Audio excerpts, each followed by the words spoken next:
Good morning, everyone. This is Ajit Kebavi. I'm the principal investigator of the Pune Knowledge Cluster.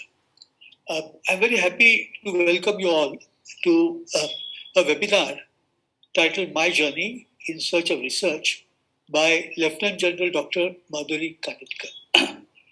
Now, she is a very well-known person. Everybody has heard of her. She's a very inspiring personality. But I thought that I should sum up her wonderful career to you in a few short sentences. So, Dr. Kanitkar is the Deputy Chief of the Integrated Defense Staff Medical under the Chief of Defense Staff that's in Delhi.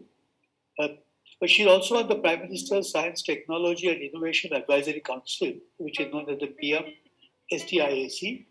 But most importantly for us, she's on the Science and Technology Cluster Committee, which looks after all the clusters which have been set up, like the Pune Knowledge Cluster. And she's also on the advisory committee of the Pune Knowledge Cluster. So, in that capacity, she has become a mentor for us. She has introduced us to the Armed Forces Medical College and then to various other people. And she's helping us to set up many of our programs. Dr. Kanitkar joined the Armed Forces Medical College, AFMC in Pune, in 1978 and did her MBBS from there. She was commissioned in the Army Medical Corps in 1982 and then after that obtained a Doctor of Medicine degree in pediatrics. She had been trained in pediatric nephrology at AIMS in New Delhi and had fellowships in Singapore and London and the Faber Fellowship in Medical Education. So you see that she is a very learned person in her own domain of expertise. But she has served as the Dean and Deputy Commandant of AFMC and as the Major General Medical under Northern Command in Udaipur. That is when we first got associated with her and she started attending some of her meetings. Now, she was instrumental in setting up of the first pediatric nephrology service in the Army Medical Corps and has served as the president of the Indian Society of Pediatric Nephrology. Now, she has been a very inspiring figure because she was the third woman in the Indian Armed Forces to reach the 3-star rank. And she and her husband are the first couple to be both lieutenant generals. So we have a rather unusual person who is a great expert in a specialized domain in medicine, but is also a leader in the army, and now is actually with a relatively newly set up Chief of Defense Staff's office. So I will not say much more. I invite Dr. Kanitkar to begin her lecture. Now, I'll only say that there is a possibility of interaction with her towards the end, but we'll do that through the chat boxes. So please send any questions or comments that we have through our chat boxes, and Tachi, who is the host today, will be reading out the questions. Thank you very much. Dr. Kanitkar. Yeah, thank you so much. At the outset, Professor Kebavi, I am so thankful to you for the kind words you have introduced me with. And it's a great honor for me with you chairing the session. I know there are a lot of dignitaries. There's Professor Shashidhara here, and we miss Professor Roy Chaudhary because I know he's lost his mother, and my condolences to them. But before I start, I have my greetings and best wishes to all the senior faculty members, colleagues, friends, and dear students who have always been my favorite. It's indeed an honor for me to do this webinar for the PKC.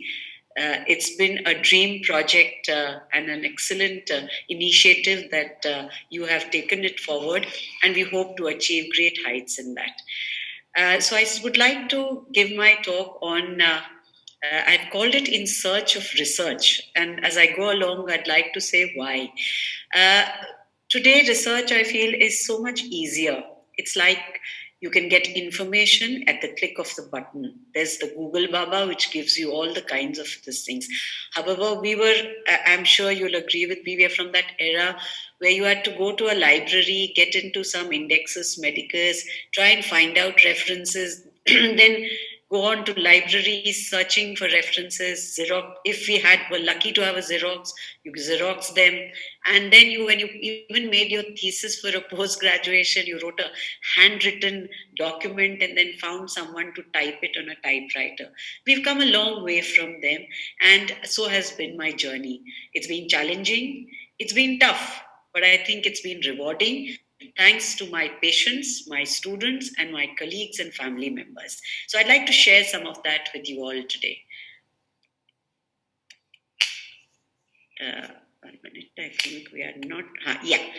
I would start by saying today is the best day of my life. And in that, I always love to quote my statement, which says that having had the opportunity to wear 3 hats of noble professions, that of a soldier, a teacher, and a doctor. But how did I reach there? I think it's been a journey from being a student in 1978 in good old Ferguson College and then on to the Armed Forces Medical College to when I became a Lieutenant General. But this journey has also been very interesting, which started off, firstly, I apologize. I don't know why these scratches are there on the slides, but I think there's some artifact from the presentation desk. My journey was basically armed with an MBBS degree, which just had education as my tool and patient care as my outcome. Research was somewhere way down in the corner, not heard of much. So it's a journey from education and patient care in a one-way direction to a circular motion between education, patient research, and aligning these three into achieve a common goal. So I think that is what the interest of this journey is.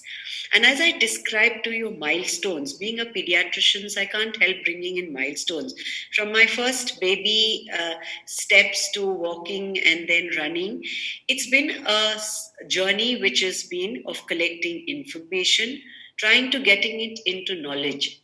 And as I acquired these degrees, it was basically a loophole between information and knowledge. And somewhere along the line, I don't know how it all got assimilated to wisdom. And I thought if I share this, maybe some of you might be inspired to think that you do not learn only to earn, but there's so much more to it than that. And in that, so much more, I think there's always so little time. You'll all agree with me. It's always balancing out. And as a woman, the women who are listening will agree with me that it's a even tighter balance when you have home, you have children, you have your profession. And for me, profession was patient care. In that, trying to acquire more knowledge and degrees and continuing education. Also, finding time for research was definitely a tight walk. And therefore, finding time to solve problems was actually the need. That is what got me into research. It was just trying to find solutions for everyday problems. And as a young pediatrician, I remember being in a small town with hardly any facilities where we were really bogged down with children coming in with so much diarrhea, getting into dehydration, and ORS was being talked of.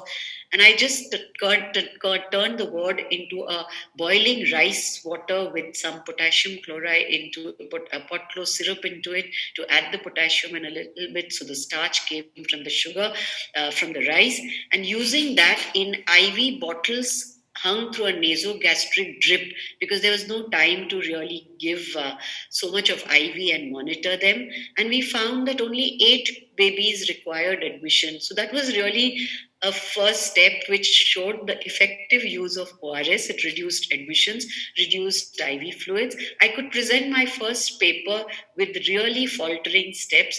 And this came in handy later when I had to handle a dengue outbreak in 2012 in Delhi, where we changed everything into day care. So I thought it's a very important lesson one learned, that it's okay to be a big fish in a small pond. It's how you think. And that went on to, there were no monitors and radiant warmers and whole lot of equipment.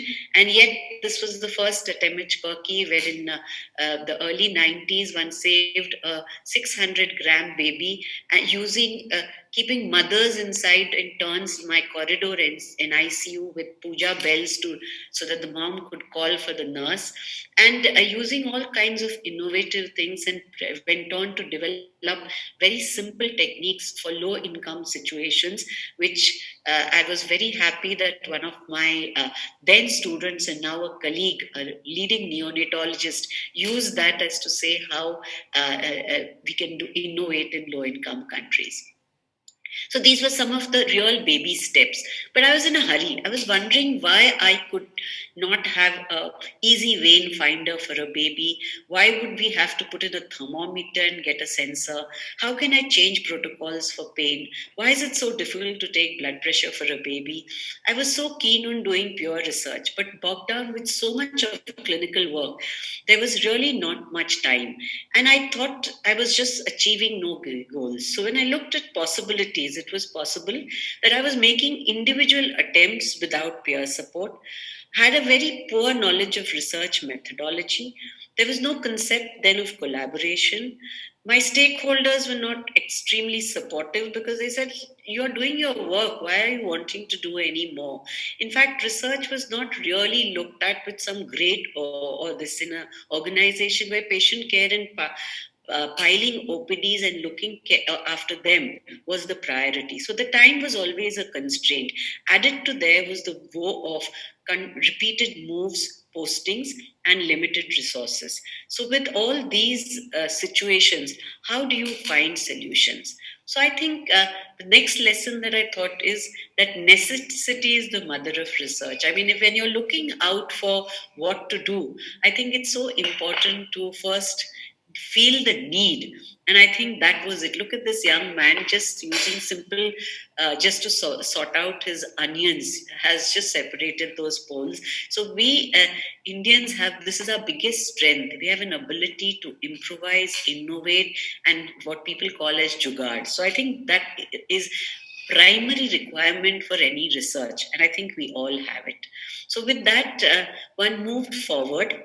And if I have to share the thought process that went in, or which I can, and as a message to everyone, is firstly, do I see a problem? Am I sensitive about a problem? How can I work towards a solution? Can my solution be AFAS? AFAS is a short form for affordable, feasible, acceptable to the people that I do it for, and sustainable. So I think that is very important. Then I must find out, can I solve it alone or do I need a team? Otherwise, I get people to work. And I've been extremely lucky to have had students, young faculty, colleagues all joining in as the movement started growing. And the last is, of course, what are the resources I need? And that comes to how am I able to write up research proposals, get grants, and take that forward. So that with that, armed with that little basic knowledge, we went on to the next thing. When by then I had trained and was a pediatric nephrologist, and there was really no one working for bladder dysfunctions in children, and therefore it was little known, difficult to diagnose, needed invasive investigations in uroflowmetry, cystometry. So it bothered me that we could not offer this to every child.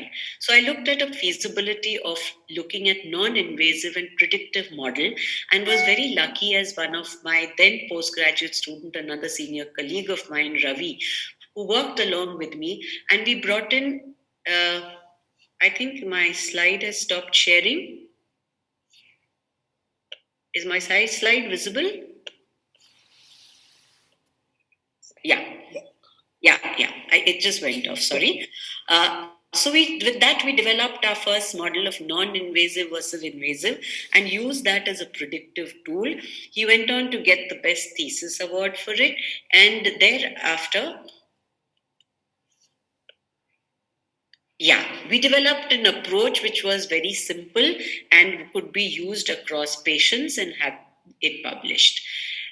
The other problem was get dialysis in children. It was like Professor Kempe mentioned, having set up the first pediatric nephrology unit and hemodialysis being so difficult, and having had a training in Singapore, one was very keen to get this started for children in India. But ambulatory peritoneal dialysis was a very new concept in those days, and it was very expensive with all the machine. So started finding economical solutions and put that in place, and then went on to present this to other developing countries because it was so simple to teach mothers how to autoclave using a pressure cooker or stitch their own carriers, and kids start improvising their protocols for letting them go to school. And we published this experience. We even, another of my postgraduate students showed me a trick of heating the PD fluid on top of a radiant warmer. That was super bad. It was so easy. After that, we started, we could even do this dialysis for little babies and let children enjoy themselves even while this dialysis was going on. We changed protocols to save up fluid, but then realized that this was not really making headway. So at that point, I brought in the system of collaboration and joined an international pediatric peritoneal dialysis network, the Indian Society of Pediatric Nephrology CKD registry, because I was the president of the society. So we started that, and also multi-centric research projects with AIMS and other institutions. And with this came in multiple international publications because working as a group helped, and these are some of those things. So therefore, what I thought to share is it is important. How to find solutions is not as important as finding how to find that solution. The solution itself comes in, but how to find a solution, I think, is more important. Just the way it is said in English, that learning to fish is more important than having fish for one meal. So with that, we felt bolder, not afraid to fall, and therefore moved on to bigger steps. And in this, another colleague of mine who'd been a postgraduate and had gone into pediatric nephrology, now we had 4 or 5 of us who have trained, and with that we set up a first laboratory. This is Group Captain Saroj Patnaik, who set up a basic laboratory at the hospital in Delhi to look at cardiovascular outcomes, and got a DBT grant for that. Along with that, there were others like Thergaonkar and etc., who went on to take on PhD subjects, and we brought in more and more basic research through group and through younger colleagues who could then take it forward. And these were some of the things which have gone in and are awaiting the publication. So we could get some, and it was important to do this collectively, to do it as a group, because then it was possible. It's never, to do it single-handedly is just not possible, especially for clinicians. And while this was going on, so therefore, the problem of being posted was overcome, because then even when I went to Northern Command, the work in Delhi continued. Someone was always there. So it put in place a system rather than a single person doing it. So therefore, we were a group and it was easier. And there, having now armed with this thing to able to find problems, one went on to look at, because we had a huge number of frostbites that particular year. So we undertook a study, found that people had more hands were affected, and there was a delay in evacuation. And to our interest, we found it was mostly South Indian troops who, in spite of all their thing, because of a basic habit of washing hands, were pulling out their hand gloves and washing them, which was causing more of frostbite. Also, we looked at all the trauma which was happening in Kashmir, and found that there was a huge difference between the non-fatal versus the fatal. And my colleagues there worked with me. We put this data together, analyzed, and found that it was very simple thing, like that the deaths were more because of intracavitatory, and a simple procedure of teaching young MOs how to put in an intrathoracic changed the outcome. Also, that there was a need to change the kind of helmet that the soldiers were using, because the neck was getting a little exposed. So these were two with the jacket and this. So this was again applied using knowledge to find out the need for a problem using it, and then implementing it. We also went on to look at the high altitude problems, and there are studies which colleagues are undertaking, like the gut microbiota, what is happening to, because the kind of ulcers which were happening in Siachen were different from the ones happening in the plains. And so we started looking at all those issues in the high altitude. With that came in more confident steps, learning to walk alone, learning to walk with team. And nothing succeeds like success. So you become confident, you become more stronger, and you take a team along. But let me go back to a little point that it was not as easy. It's simple to say that in a few minutes, but there were huge difficulties and crossroads, because there were always problems on a personal front. And I'd like to share just a few of them, because I'm sure all of us have our problems, but we should not let them little really get us down. Being both of us in the armed forces, 24 years not being posted with or co-located with a spouse, children at home to be brought up, a house to run. I mean, there were always, if you look down and got bogged down by problems, you can never find solutions. But also, the army saying goes, when the going gets tough, the tough get going.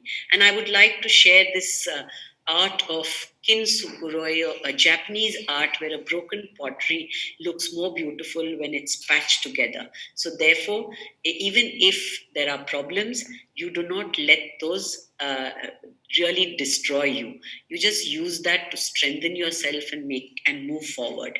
So I think these were, so there were problems where one had to look after aging parents, losing one's parents in the middle of all this, a family broken up into 4 parts, where each member, because of studies and things, someone stayed with. And in all these, my family was my biggest support. My husband, my in-laws, my sister-in-law, everyone came forward, and all of them were amazing. So I think we're never alone. And if there's a will, you always find a way forward. And therefore, I think to the women colleagues, just in to support you, I think God has, if you see all our pictures, the Devis always have even more hands than the gods, because I think multitask, thy name is woman, and life is all about a balance. So if you kind of make time for this, you always have a way and find a way forward. And this was the attitude with which I took over as dean. So when I took over as dean, I thought, now I have to change the role.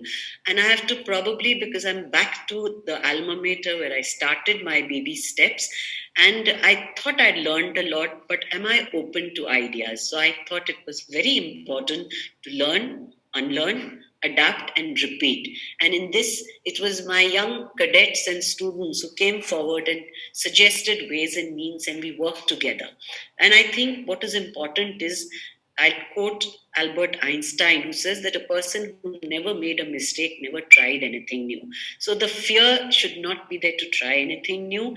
And I think that was what. So what was the challenges that I put forward to myself was how to create an ecosystem in the college where we can make mistakes and learn from them, how to create an environment where the mind is without fear to ask questions, and how to make students and young officers resilient and good citizens. So these were some targets I set out for myself.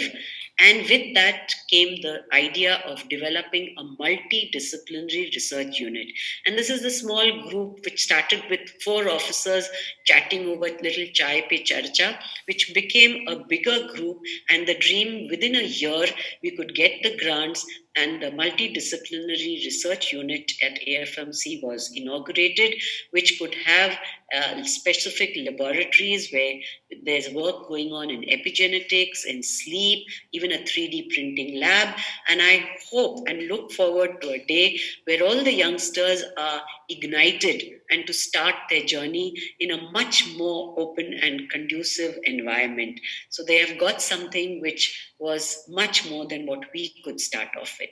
And the most important, while setting up, we as a team put timelines in place and ensured we achieved them. So what started in 2017 went on to develop all the other aspects, got the funding from DHR, and we're still, and some of the milestones, I think COVID has come in the way, but we are looking at collaborative efforts, and I think PKC is going to take this a leap forward instead of just baby steps. So, with that now armed, I think we could hit the road running. So, with that came in plans of big studies, which my colleagues have put together because of the problems we saw in the high altitude, where re-inductees were getting much more of high altitude edema as against the people who were inducted for the first time, and we thought there were some epigenetic transformations occurring, and therefore FMC is now looking at doing this proposal under the head of the department, Dr. Pratibha, and because we identified the gaps, we went through the methodology, and we look forward to taking. Another problem was India was a large country, we were still using the commonest problem being neonatal jaundice. This was an aspect. So again, my young colleagues came together. We sat out and worked out a module to develop our own nomograms for Indian babies, and this work has been completed. And the credit goes to Colonel Shaw, a neonatologist with the Department of Pediatrics, and this is going for publication. Thereafter, we thought we should think multidimensional, and we had one of our colleagues. Is herself an excellent person who has been trained and an expert in sleep medicine, who has done her PhD in Yoga Nidra. So, with the help of DST, we set up and started a project on using this for helping better decision making, and the study is going on with Colonel Karuna Datta. So from a small baby steps, we were now really hit the road running, and it's been my colleagues who've made the dreams a reality. So I think this is what was most important. So this is some of the work that is going on there to assess the effect of Yoga Nidra practice in novices on psychomotor vigilance and sleep. And the best part was when Nishant Raman, our young cadet, and his team started innovating, and through the 3D printing lab, put together a periglottic super absorbent sleeve called PEGSA, and I filed for a patent. So in 2 years, from niche, we could really reach heights, and I'm sure this is going to be a great stimulus for all the young cadets there and all other young students, that where there's a will, there's a way. And this was a small device to help aspirations for patients who are intubated. So with that, I was now looking out for a new role. I'd been a teacher, I'd been a coach, but then as a further at higher the things, how do I find new jobs and look at it? Besides being a mentor, an observer, a leader, I think it was important now to combine all it and take the whole team to next new heights. And while this was happening, I was also introspecting what is the big problem that is afflicting. And with that came a thought to me that the medical profession is ailing. Who will treat it? And why did I think it? Because having been a doctor, soldier, teacher, I realized that the public health was not improving, patients losing faith in medicine, escalating out of pocket expenses, increasing poverty. I mean, is it just someone else's problem or is it my problem? And I was looking at how to do this, because this was, as a medical person, we all look at trying to find out why this happened, what is really going on. The doctors are overburdened in the public sector, in the private sector. Patients feel they're really spending too much of money. There are a lot of investigations going on. And what has happened from the good old family doctor, which has died down, we moved towards more of curative and tertiary care, and the insurance sector, which is booming with a corporate business model for hospital, which meant profits.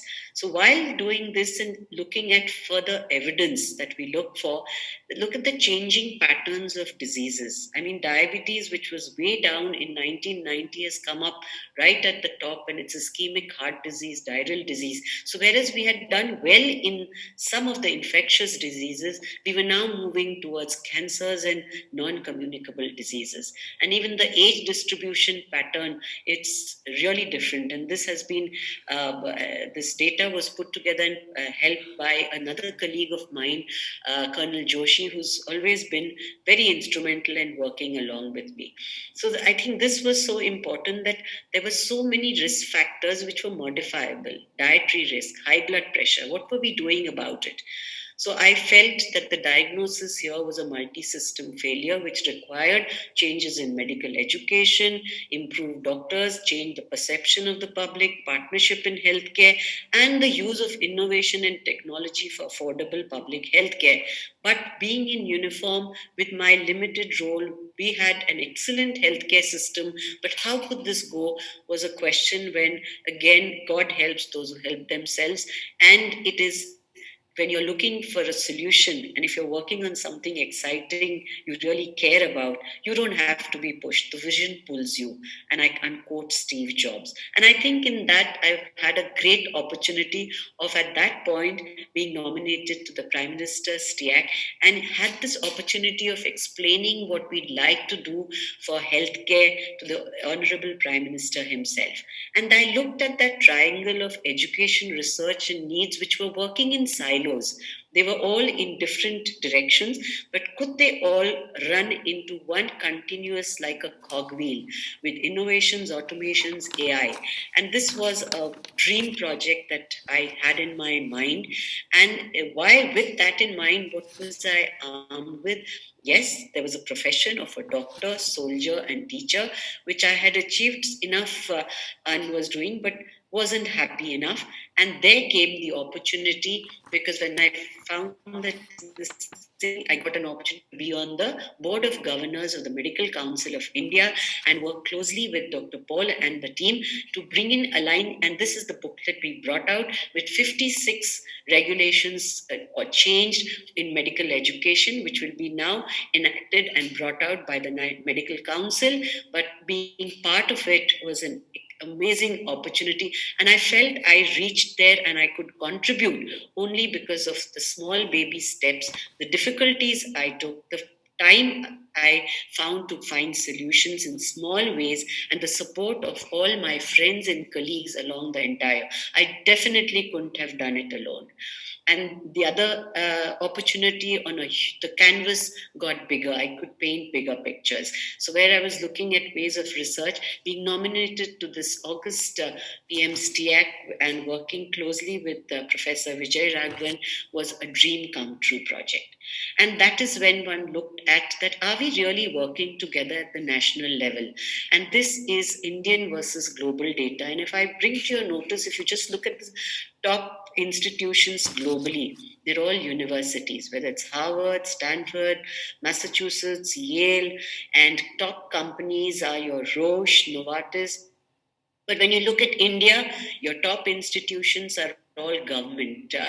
Research labs, whereas they have an excellent role, but they need to be continuously in sync with the younger educational institutions and our universities. And I think the new education program and ideas like this Pune Knowledge Cluster is going to take us there in the next few years. And I think this is a great initiative, and I'm really grateful to Professor Kembhavi and Dr. Shashidhara and Dr. Shamak Chaudhary, who are taking this vision forward. And I'm sure in the next 3 years, Pune ecosystem is going to change for the better. So with that background, look what calamities do. And in this, I want to just talk, it would be incomplete not to talk a little bit about the corona. And I call this the new normal. So I think this is an opportunity which has shaken us out of our lethargy. And from my journey here, I'm talking of BC to AD is before corona to after the disease. And I think there I would like to quote Spencer Johnson, who says, if you do not change, you can become extinct. And there was when I was feeling thrilled that I'm a doctor and a soldier and a teacher. All doctors became soldiers, and they were soon termed warriors. So they needed to bring in innovation quickly and come up to, and this is what happened, that in that, I think when the doctors were burdened with that problem, they followed Martin Luther King, who says that as suffering mounts, I realize that there are two ways in which to respond: either react with bitterness or seek to transform with a creative force. I decided to follow the latter course. And I think our scientist community, our doctors, our innovators, our entrepreneurs all took this literally. There was no point in just complaining or cribbing that we were and feeling threatened by a small RNA virus, but we all came together. And look what we are proud today that India is among the best as far as battling with this danger. And this happened only because there was huge collaboration from top down. All ministries, the scientific community, all came together. There was rapid diagnosis, and again, Pune takes the credit for having brought out the first rapid diagnostic test. The digital molecular surveillance, including genomics, all the laboratories have got together. There's work going on repurposing of drugs, and we have our own vaccines today, all in a span of Jan 2020.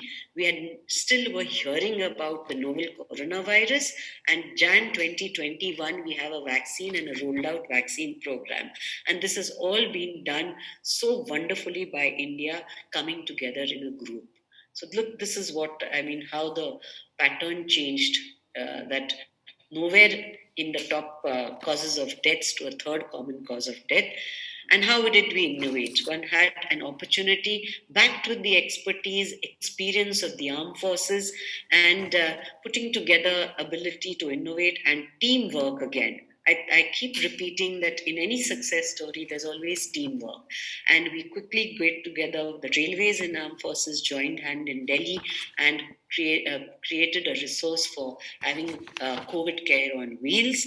And including the first picture, which shows on 22nd June, it was just an open land which the DRDO and the medical Corps got together, and by 5th July we had a tertiary level care hospital ready. I think this was an amazing thing, that where there's a will and where there is no lack of capability in all of us when we work together.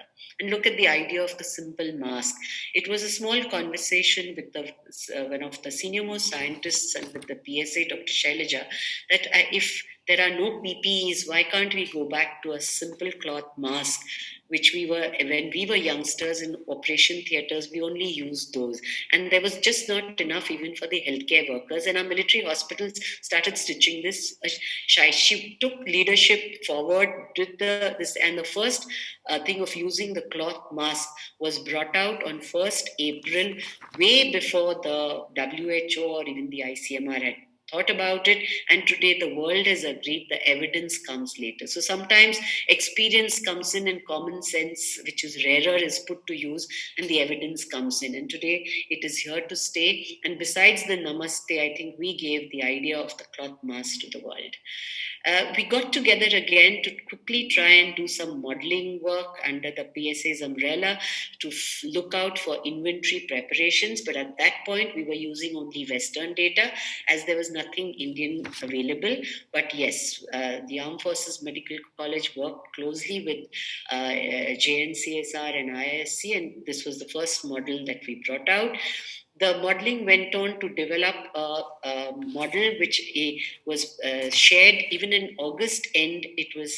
We looked at the possibility of antibodies, which was correlated. We still didn't have the sero surveys, but this was the predicted model, and it has remained that till date it is going with the same model. And this is how we could use this mathematical model, had the opportunity to closely work with experts in this field, Professor Vidyasagar and Dr. Manindra from IIT Kanpur and Dr. Vidyasagar from Hyderabad. And looking at using the same model, really looked at the impact that it would have had we not had lockdowns. And we really looked at these options and also saw that how to bring in that there were a large number of asymptomatic cases. So with that, we have now developed a new model. It's been deposited in the repository, but the PNAS paper is yet to be uploaded. And this we've called the Sutra model. Sutra is an Indian terminology, and we decided instead of the old SAIR or the SIR model, we'll call it Sutra. Sutra is from Indian medieval texts. We know that this is what binds everyone together, genre. So this model is Sutra stands for susceptible, undetected, tested positive, both symptomatic and asymptomatic, removed because of recovery or death, and approach or analysis. So this is the model that is now ready, and it is applicable, and we can use that to this. All other countries have also been looked at, and it's going extremely well as per the original model. The other important aspect now that we are thinking bigger projects, there was a small discussion with Dr. Ketki Bapat in the office of the Principal Scientific Advisor that mental well-being, there's a huge gap. And this came to light even more during the COVID, and when the migrants were going through a lot of problems, how could we reach them all? Could we use digital technology? And with trying to bridge this gap, because physical wellness had sports, gyms, rising awareness, but there was nothing really for mental wellness. So instead of looking at illness, we thought from illness, let's move to wellness. And since the I had gone out and we had come in, we started looking at wellness, and I've decided to develop a platform working in collaboration where 3 institutions have got together, and under the umbrella of the PSA, we have called it the Manas, where the 2 institutions which are getting the domain expertise into it is the Department of Psychiatry at AFMC and NIMHANS, and along with that, the CDAC Bangalore would be the lead agency for developing this platform, which would be an app-based, and the first rollout is expected within 3 months. So I think that was another idea, that this Manas stands for Mental Health and Normalcy Augmentation System, and under it we would have Gurukul and another this thing for Youngistan. So it would be age specific, and content would be accordingly developed. So with that background, I think we have a huge scope for future research. For example, there's a lot of data now coming in, but we would have to find our own this thing, and I'm sure a lot of laboratories are working. But if we pool our resources and use the omics model to see why did India do so well, in whether it was the genetics, whether it was the innate immunity, whether it was body responses, I mean, we have done definitely very well. Look for better medications. We need to develop a strong surveillance system. We cannot be caught unawares for another COVID like this. We are the sort of the pharmacy of the world with the vaccine production. I think that's a huge way forward, and it's so good that PKC has all this under its umbrella to take it forward. We need to collaborate with all our Ayush systems of medicine, capacity building for the future. It is the young youth which has to be armed with all this to take any challenge headlong. The long-term effects of the disease would have to be followed up with the cohorts and better ways of immunomodulation. I think these are some of the ideas we need to. And I think it's going to be a huge challenging time because knowledge is doubling so rapidly. For example, until 1900s, the human knowledge doubled approximately every century. By end of World War II, it doubled every 25 years. And with the Internet of Things, the doubling of knowledge is every 12 hours. So definitely you can't keep up in sync with everything. So we need to channelize it and keep ourselves open to ideas and learning new things all the time. And being a lifelong learner is the only way forward, and using technology to harness it to our best. And for this, I think the best opportunity is developing the science and technology clusters and making the research count under the PSA's office, and to which Pune has again jumped in. It's the Oxford of the East. I don't think we need to be called the Oxford of the East. We are, I think, best as we are. And we need to have a vision roadmap to become a leading source of knowledge. And this can happen in Pune very easily, where there is the best of the brains and the best of the facilities and best of an ecosystem. And PKC is, I think, going to be a huge facilitator to take this idea forward. So this is a little idea about the city cluster. I'm sure you would love to know a little more, and the PKC would be happy to help you all take it forward. And Professor Kembhavi can be approached on subsequently to take this on. And we need to have a top-down and bottom-up working in parallel. We need to identify problems which affect the cities, which can be scaled up for the country and later for the world. And at the same time, primary and blue sky research has to remain. So how can you make a difference? Each one of you, I mean, this is specifically for the young colleagues and students who may be listening on, that I think finally, if there's something that my journey shows, that the Lakshman Rekha is in the mind. We are limited by our own thought processes. The day we cross it, we can cross all boundaries. Education is for society. Like I said, it is not only learn to earn, but so you have to make your education count. And this journey is always long and arduous, but all of us need mentors. I've had number of mentors along my way and continue to find more, and I'm very happy that I have lots of mentees one takes pride in their growth and development, and the milestones that they achieve give immense pleasure now. Syllabus in any course is just a guideline. It is there to put you on track. But I think finding solutions, you have to go beyond. In this day and age where all exams are MCQs, research cannot be through MCQs. They have to have more, and information has to be changed into wisdom. And the moment you start looking at finding an answer to any problem that excites you, that is, I think, research. And instead of rushing into degrees, I think following a passion, assimilating that is so important. And following it for yourself as your passion, instead of a herd mentality of doing a course or getting a degree because everyone is doing it. I think every specialty, even every anything that you learn has a scope of adding to your wisdom and making you a better person. And I agree that we all need money, but money cannot buy happiness. And therefore, I think we need to have an all-round development. I think that is most important.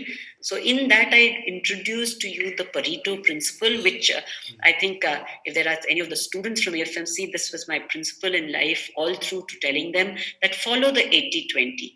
So that if it's 80% attendance is compulsory, use 80% of your time for what your profession is, but 20% of your time to have develop hobbies, to have all-round growth, so that if you work hard 80% of the time, you can enjoy even harder 20% of the time. Having friends beyond your own environment of work, it opens up your ideas to the possibilities. So I think that is so important, to whether you if you're reading your academic books, 20% of the time read of other things, because those are the ones which give you ideas.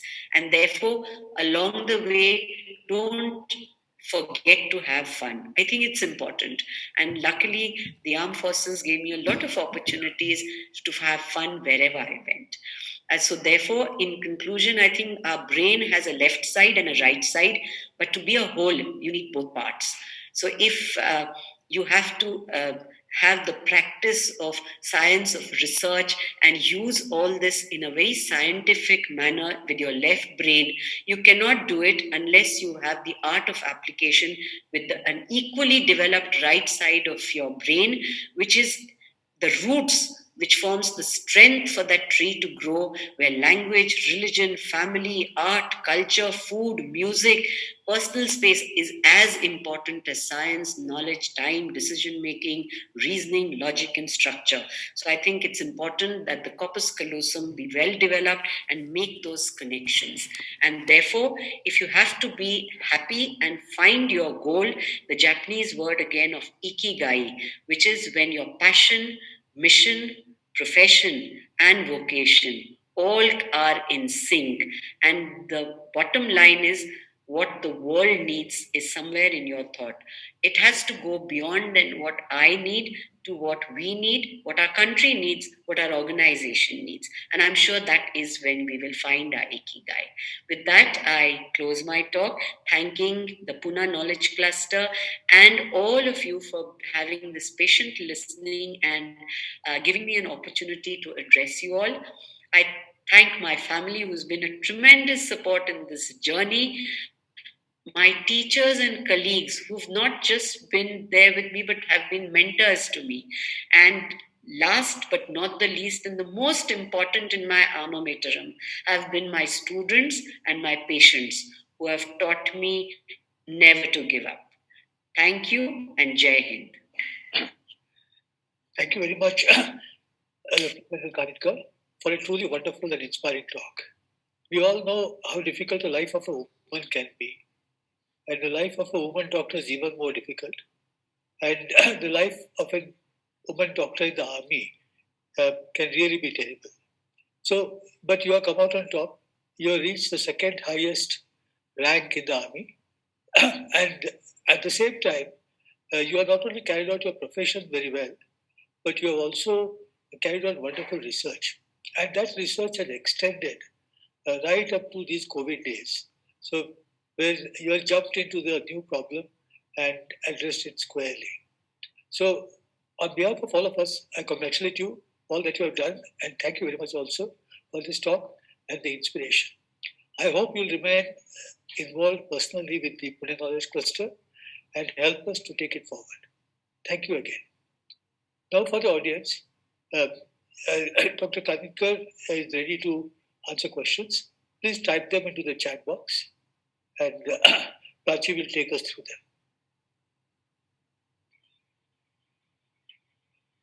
Yes, so please type your questions in the chat box. So currently the questions are coming in, but we have a lot of comments by the participants saying that it was really an inspirational talk, and it was a very nice talk which inspired them and motivated them. So we have all of that in the chat box right now, and questions have started coming. Just wait for some time. So we have a question by how was your life changed in AFMC? Is a question by Aarti Prakash. You're muted, I believe. No. You can't hear, right?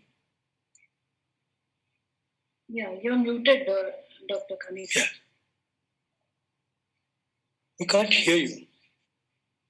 Am I audible? Yeah. Am I audible? Yes.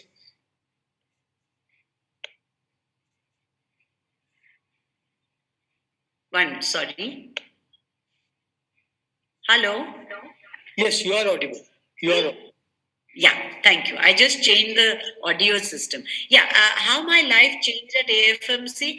AFMC, I think, made the whole difference. It was from the time I would have joined BJ Medical College in all this thing because I'd never heard of the armed forces, honestly. So my life changed the day I saw AFMC, thanks to my friend Suchitra Purohitan Ferguson, who was an Air Force officer's daughter, who said, "Have you heard of?" I'd never heard of it, and she took me to show the college, and I was so fascinated. It was, I think, a love at first sight, and so that prompted me to join AFMC and join the armed forces. It was something that I jumped into in a unknown territory, and I think that was the changing time. And then it changed my life again, coming back as a dean when life came full circle. And I felt it was time to pay back to the organization which had taken me there.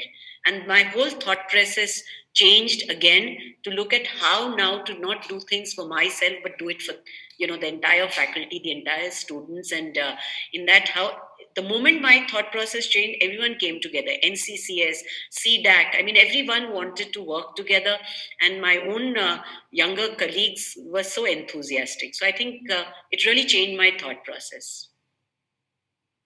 Yeah, thank you. So we have next question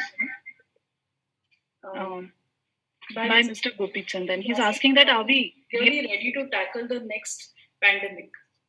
Absolutely. I mean, when we were not ready for this pandemic, none of us, I think that today, everyone, even on the street side, knows of COVID and this thing. Look at the change we've brought in. Finally, what is education and research? It's about a change. And if today we can hold our head high to the world and say we did it, whether it's in manufacturing PPE and ventilators, whether it's taking care of patients because of the amazing work done by healthcare workers, who went beyond. I mean, no one said it's my 6 hours or 7 hours. They dripped in sweat, but they stayed in PPs in the ICUs. So it was everyone, the police, the entire country came together. So in times of crisis, our Indian-ness of really comes to the thing. And I think with this knowledge now, what we need to do is consolidate these. If we forget it, it's not documented. We don't strengthen our surveillance systems, our research, our scientists do not continue working on it. I don't think we can be any better ready than we were this time. Yeah. So thank you. We have next question from Yogini Kanade, and she's asking, is AFMC open for collaborations with educational institutes? Yeah, at this thing, in fact, the PKC would be the commandant is in the process, and I think Professor Kembavi would be able to tell us where this thing is. But once AFMC joins the PKC, that is where 1 + 1 will not be 2, but 1 + 1 will become 11. Because we have the top institutions in Pune, whether it's ICER, CDAC, KFMC, BJ. I mean, in every engineering college, we've got everything. We need to work in collaboration. Today, the bioinstrumentation of the engineering college doesn't work with the medical college, the scientific. They're all working in silos. I think if we got together and created a problem statement and collaborated, we'd find better solutions. Yeah, so we have next question.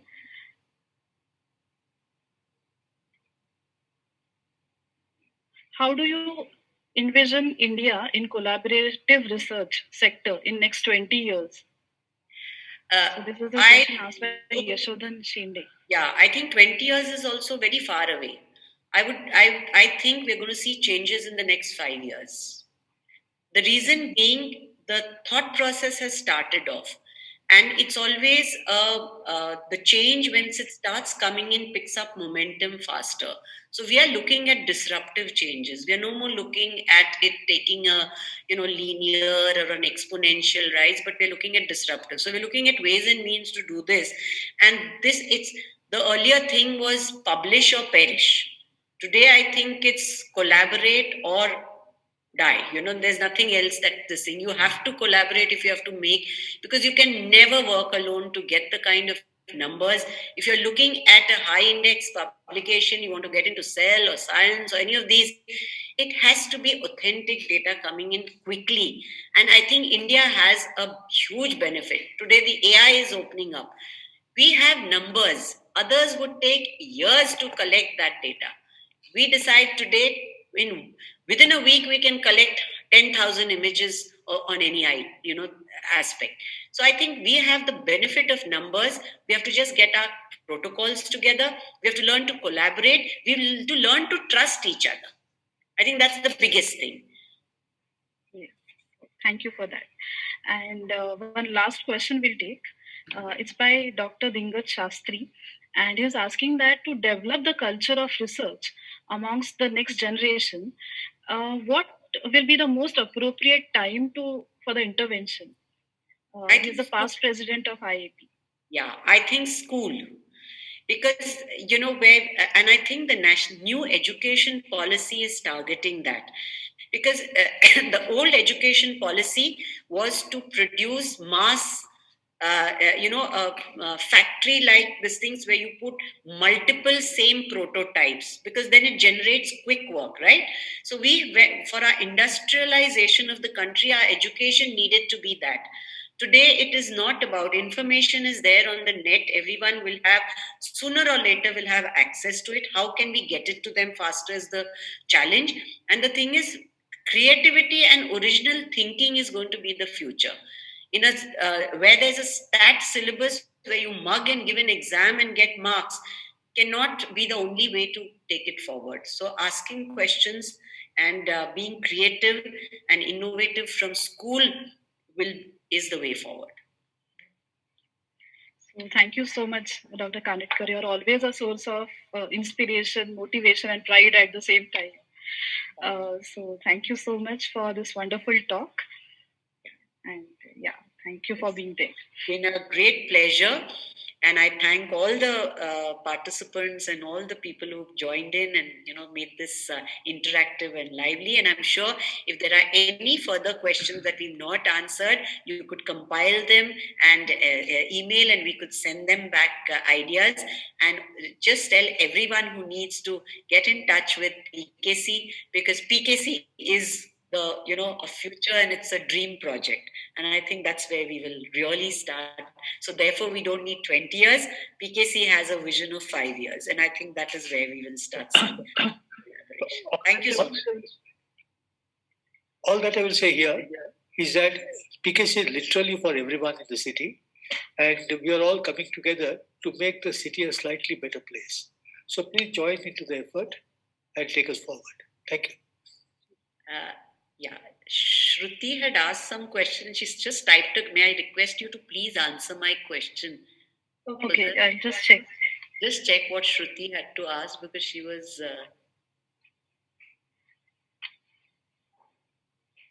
Yeah, so Shruti Deshmukh, she's asking that. Okay, may I request you to please answer my question? Yeah. So, Shruti, can you type it again? Or just let her. Or you can just unmute yourself. She's desperate this thing that please answer my question. I can't let her go unanswered. Just ask the question, please. Okay, she may have. Okay, she says she's not able to unmute. Yes, if we could just type out an email ID that they can send their questions to, yes. I think that would be very there good. If you could type so that all of them can have their questions typed to you, and we could send them back the answers. I think that would be. Yeah, I can read. Yeah, I can see the question. Yeah. So she is asking that I'm pursuing BTech in Information Technology, and I'm willing to join Indian Air Force. So could you suggest how should I prepare right from the second year of BSc? I think that's a little outside of this, but anyone who joined the armed forces, the website has given all the information, and there are a lot of these things where even in the interviews, I think they finally look at innovative minds and ability to work. Teamwork is what they look at. So I think that should be. I think Anuradha has asked, can the DBT DST open funding for the research projects for senior professors? I'm sure they do have schemes at all levels, and they're now really looking at collaborative research. So there are schemes which come out, and looking at there are huge number of projects. So I think that would be there. Yeah. So thank you so much once again, and have a great day. Jai Hind. Thank you. Thank you.